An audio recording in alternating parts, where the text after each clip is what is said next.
हिंदी में बोलो। ये हिंदी है। माथा में इतना तेल क्यों दिया है तुमने? माथा में तेल दिया है मैंने, अच्छा लगेगा। अच्छा लगेगा दिखने में? देखने में अच्छा लगेगा। और तुम्हारे पैर में चप्पल क्यों नहीं है? चप्पल नहीं है, लगाई थी ना सैंडल नाइक। सैंडल नाइक आज कितने बार खाए हो? आइस ओवन खाई थी सुनने समय। और शरीर में क्या क्या लगाया? लोशन नहीं लगाया? ना। हिंदी में नहीं बोलो। हो। हिंदी में बोलो। रात में कितने बजे सोते हो? रात में 12 बजे सोता हूँ। क्यों? अच्छा मूड करता नहीं है, माना अच्छा नहीं लगेगा तो बोलता है सॉरी। सॉरी बोलता है तो वो कोई गुड मॉर्निंग बाय बाय। और रात में बांध में हारते हो? बांध में हारते हो रात में? रात में आजकल किससे बात करते हो तुम मोबाइल पे? मोबाइल के नहीं बात करेगा।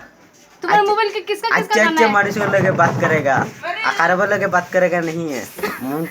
माने जरा अच्छे मनुष्य लगे बात करेगा यार शोल माने बाला था के। और तुम्हारा घर में तू कितने बजे इतने लेट क्यों सोती हो?